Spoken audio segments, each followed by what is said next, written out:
Olá, querido aluno, tudo bem com você? Sou a professora Nara Rubia Freire e meu sinal na comunidade surda é... Bem-vindo ao projeto Aprender Além da Escola, do Centro de Mídias e Tecnologias Educacionais da CEMED Manaus. Nesta aula, trabalharemos o componente de Educação Física que traz muita novidade para você. Hoje aprenderemos sobre o incrível mundo dos jogos eletrônicos, jogos de realidade virtual. Então, vamos lá para a nossa hora de aprender? Você já ouviu o termo videojogos? Talvez não esteja familiarizado com esta palavra, mas se eu disser videogame, tenho certeza que estaremos falando a mesma língua. Os jogos eletrônicos se manifestam de diferentes formas. Uma delas é a eletrônica, como videogames, jogos online e celulares. Os videojogos podem servir de entretenimento e como uma ferramenta para a educação. Crianças, jovens e adultos podem experienciar os jogos eletrônicos, obedecendo o caráter e a finalidade desses jogos. Imagine poder estudar seus conteúdos em ambientes que potencializem a sua experiência e tornem o aprendizado ainda mais estimulante. Na nossa aula de hoje, aprenderemos sobre os sistemas eletrônicos que possibilitam nossa incursão nos jogos de realidade virtual. Vem comigo! Os sistemas eletrônicos usados para videojogos são conhecidos como plataforma. Quais são essas plataformas? Você certamente já ouviu falar de algumas delas. Por exemplo, os computadores, as arcades, também conhecidas como fliperamas, celulares e consoles. Vamos aprender um pouco mais sobre eles? Aluno, com você, o computador. A palavra computador vem do verbo computar, que por sua vez significa calcular. Sendo assim, podemos pensar que a criação do computador começa lá na Idade Antiga, uma vez que a relação de contar já intrigava os homens. Dessa forma, uma das primeiras máquinas de computador foi o ábaco, instrumento mecânico de origem chinesa, criado no século V a.C. Talvez você já tenha visto aí na sua escola um ábaco e até ter aprendido a calcular com ele. Você sabia que existem vários tipos de ábaco? O ábaco chinês é chamado de soroban, os russos chamam de choti. Então, segundo estudiosos, o ábaco é um instrumento bem-sucedido inventado pelos chineses para facilitar os cálculos, pois com o passar do tempo foi surgindo a necessidade de fazer contas ainda mais complexas.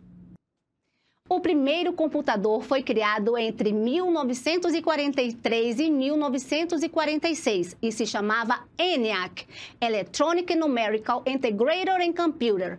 Foi uma invenção revolucionária que impulsionou novos computadores. O curioso é que hoje em dia, com o avanço tecnológico, podemos dizer que a tecnologia do ENIAC, deste computador, corresponde a uma simples calculadora. Imaginem só como evoluiu.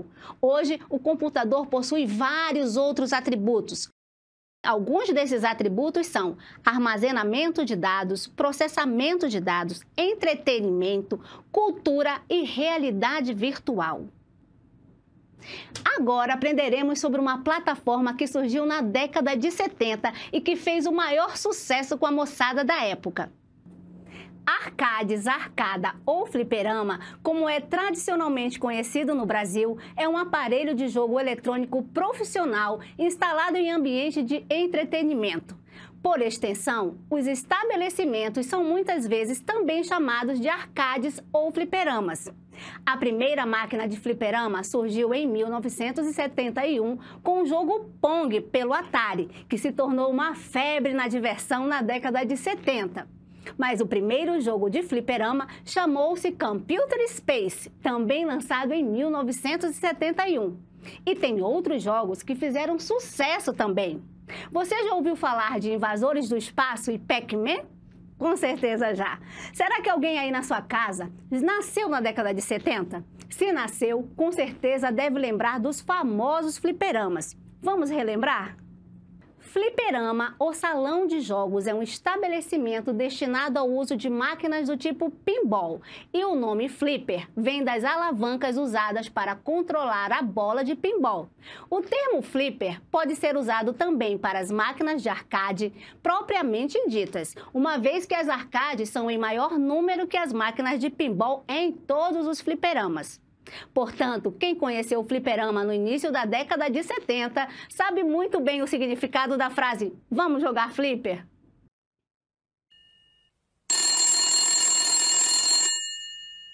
Você já deve saber o que vamos aprender agora. Isso mesmo, chegou a vez do celular. Vem comigo. O ano era 1973, dia 3 de abril. As pessoas não sabiam da dimensão do que acabava de ser criado. Martin Cooper, engenheiro da Motorola, que até então era uma pequena empresa de telefonia, convocou uma coletiva de imprensa e anunciou o que parecia ser um equipamento de filme de ficção científica. O curioso é que a chamada da coletiva não fez muito sucesso, não. Poucos jornalistas foram até o local. Durante o anúncio, Martin Cooper, o inventor do celular, emprestou o telefone a uma jornalista australiana para mostrar como funcionava. A repórter ligou para sua mãe lá na Austrália. Do outro lado, ela atendeu, para surpresa de todos os presentes. Não demorou para as manchetes da época anunciarem a existência de um telefone chamado Dynatec 8000. Ele poderia ser utilizado de qualquer lugar para entrar em contato com qualquer pessoa do mundo. E de lá para os dias de hoje, o celular vem sofrendo constante evolução, tornando-o mais acessível, inteligente e prático para seu usuário. E será que vai parar por aí? O Dynatec 8000, o primeiro celular, media 33 centímetros de altura, tinha 4,5 centímetros de largura e 8,9 de espessura. E adivinhe quanto ele pesava e quanto durava a sua bateria? Vamos descobrir? Eu vou lançar agora para vocês uma pergunta. Depois a gente vai responder. O primeiro celular, inventado em 1973 por Martin Cooper, engenheiro da empresa de telefonia Motorola, pesava quanto? Opção A, pensem aí, 500 gramas. Opção B, 643 gramas. Opção C, 794 gramas. Opção D, 200 gramas. Vou deixar vocês pensando aí, hein? E vou lançar mais uma pergunta. Vamos lá? Vamos ver quanto durava a bateria do Dynatec 8000. Qual o tempo de duração, então, da bateria do Dynatec 8000, pessoal? Opção A, 2 horas. Opção B, 30 minutos. Opção C, 60 minutos. Opção D, 10 horas. Vamos lá, vamos pensar um pouco e a gente responde isso aí lá no final. Dando seguimento à nossa aula, aprenderemos agora sobre o console. Você sabe qual foi o primeiro videogame do mundo? O Magnavox Odyssey foi simplesmente o primeiro videogame do mundo. Seu lançamento foi no ano de 1972, ou seja, há bastante tempo, não é mesmo? E de lá para cá, muita coisa mudou. E o que é um console? O console é usado geralmente para designar aparelhos de videogame, como o Xbox e o PlayStation. Um console de videogame é o aparelho em si, seja qual for a plataforma. O videogame é um jogo eletrônico no qual o jogador interage através do que chamamos de periféricos, que são conectados a esse aparelho. Vamos ver quais são eles? Os periféricos são os controles, que você certamente conhece como joystick e ou teclado, e para onde eles enviam a imagem do jogo. A imagem é enviada a uma televisão, que é o dispositivo de saída, ou a um monitor. Interessante como se processa toda essa conexão, não é mesmo? O termo em inglês videogame ganhou a forma aglutinada no Brasil como videogame. O primeiro é escrito separadamente, definindo o termo inglês, enquanto o segundo é o termo aglutinado usado no Brasil. Não esqueça que o termo videogame é usado tanto para videojogos como para também se referir aos consoles, onde os jogos se processam. Os jogos de realidade virtual podem ser uma experiência da hora. Você sabe o que é isto? Você sabe o que ele está usando? Isto é um headset. A realidade virtual só é possível graças à soma entre você, o smartphone e estes óculos conhecidos entre os jogadores por headset. Imagine só, aluno, você poder explorar um ambiente virtual que pode ser interessante para ajudá-lo a entender, por exemplo, os componentes da célula, os efeitos da atividade física dentro do corpo humano, os diversos jogos de campo e de quadra, seus fundamentos e suas regras e ainda vivenciar jogos que simulam brinquedos radicais como bungee jump, montanha-russa e muito mais. Nos jogos de realidade virtual, assim como na educação física, trabalhamos habilidades muito importantes para o desenvolvimento cognitivo, motor, social e afetivo, pois os jogos também podem proporcionar a interação entre o jogador, a família e os amigos. Vamos ver quais são estas habilidades? A atenção, para aprender a seguir as regras do jogo e dos esportes. A memória, para aprender os seus fundamentos e regras. O poder de concentração e raciocínio, para que possa avançar nas etapas do jogo. Pensamento estratégico, visando o foco na solução de problemas que podem surgir no decorrer dos jogos e nos esportes. Habilidades profissionais. Já imaginou você se tornar um web designer lá na frente? Legal, né? A criatividade, para ajudá-lo a ter um bom desempenho no jogo. A agilidade, principalmente com as mãos, né? Porque a gente usa muito nos videogames. Então, a gente trabalha muito a coordenação motora fina. Olha que legal. Quanta coisa boa os jogos eletrônicos podem nos proporcionar se nós os utilizarmos da maneira correta. Como você pode ver, os jogos eletrônicos em geral podem contribuir positivamente para o seu desenvolvimento, mas eles devem ser usados com moderação, pois se você passar muitas horas jogando, eles podem causar malefícios para a sua saúde. Vamos ver alguns deles? Dentre os malefícios causados pelo uso excessivo dos jogos eletrônicos, vamos citar a falta de concentração. Após muitas horas jogando, você perde a capacidade de se concentrar, seu raciocínio fica mais lento porque você está cansado.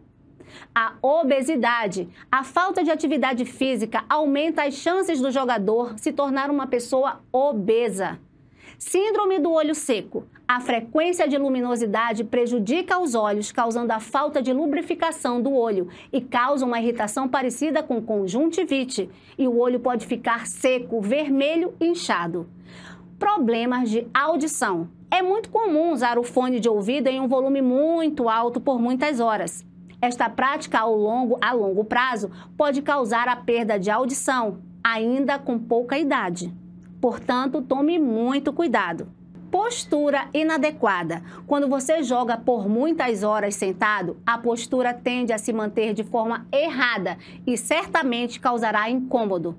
Para evitar problemas na coluna, o certo mesmo é não passar muitas horas jogando.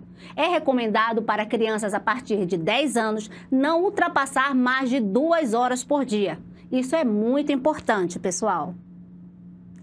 Então, aluno, gostou de aprender um pouco mais sobre os videogames? E que tal testar agora os nossos conhecimentos e colocar em prática o que você aprendeu?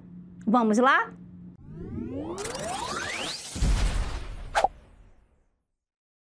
Agora chegou a hora da nossa atividade e o nosso jogo será o jogo da memória, para exercitarmos a atenção, a memória, a concentração e o raciocínio. Observe as imagens e preste bem atenção na posição de cada uma delas.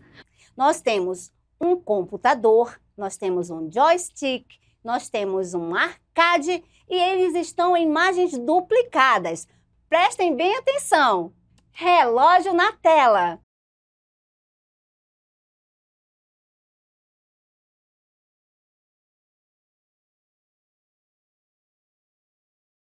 Vamos ver o que nós temos aqui na cartela número 1, o computador. Onde será que ele está? Vamos aqui no número 5. Ah, não está aqui. Alguém acertou aí? Vamos tentar novamente? Vamos tentar de novo? Vamos ver o que tem na cartela número 2. Ah, não é. É o joystick. Ei, mas nós já vimos essa imagem. Ela está na cartela de número 5. Muito bem. Agora, vejamos o que nós temos na cartela número 3. Arcade ou fliperama. Onde será que ele está? Vamos ver se está aqui na cartela de número 6. Ah, não está, mas nós já vimos esse computador. Onde é que será que ele está mesmo? Na cartela de número 1. Aí, legal, acertamos, muito bem. Agora que nós só temos 2, ficou fácil. Vamos ver lá onde está o arcade? Então, gente, agora todo mundo sabe, ela está na cartela de número 3. Excelente! Espero que a atenção, a concentração e a memória de vocês estejam em dia. Muito bem, agora vamos ao nosso próximo desafio. Neste desafio, trabalharemos a atenção, a agilidade, a coordenação motora e o equilíbrio. Preste atenção na imagem que vai aparecer na tela e tente acompanhar os movimentos aí com os bailarinos. Chama o papai, a mamãe, os irmãos, arruma tudo aí e vamos nos movimentar.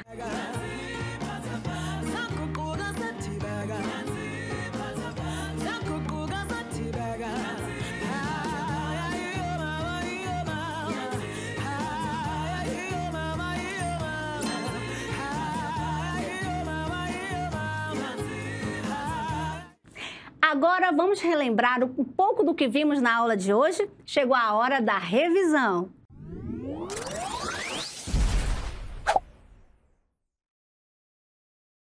Na aula de hoje, estudamos sobre os jogos eletrônicos, jogos de realidade virtual, e aprendemos como eles se processam.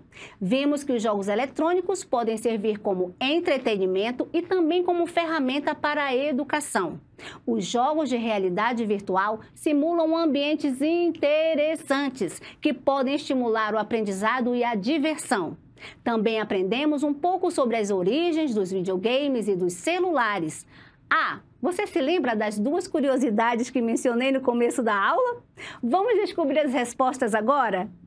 Então, o primeiro celular inventado por Martin Cooper, engenheiro da empresa de telefonia Motorola, pesava: opção A, 500 gramas, opção B, 643 gramas, opção C, 794 gramas, opção D, 200 gramas. E aí, gente, conseguiram adivinhar? Pesquisaram aí em casa? Então, o primeiro celular, gente, pesava 794 gramas. Quem respondeu opção C, ó, tá de parabéns. Vamos lá para a próxima? Qual o tempo de duração da bateria do Dynatec 8000? Vamos lá. Opção A, 2 horas. Opção B, 30 minutos. Opção C, 60 minutos. Opção D, 10 horas. Eu acho que eram umas 2 horas. Será? A resposta certa é a opção B. Isso, são 30 minutos. Imagina como a coisa evoluiu, né, gente? Continuando a nossa revisão, então aprendemos que tanto na educação física como nos jogos eletrônicos são desenvolvidas habilidades como atenção, memória, agilidade, coordenação motora fina, porque usamos muitos dedos, e também trabalho em equipe, dentre outras. E não podemos esquecer que o uso exagerado, excessivo dos jogos eletrônicos pode causar malefícios à saúde, como obesidade, problemas de coluna e a síndrome do olho seco. Lembre-se que a recomendação para crianças a partir de 10 anos é não ultrapassar 2 horas por dia. Use os jogos eletrônicos com moderação e não deixe de praticar exercícios. Fica aí a dica. Espero vocês aqui na nossa próxima aula de Educação Física. Tchau, tchau!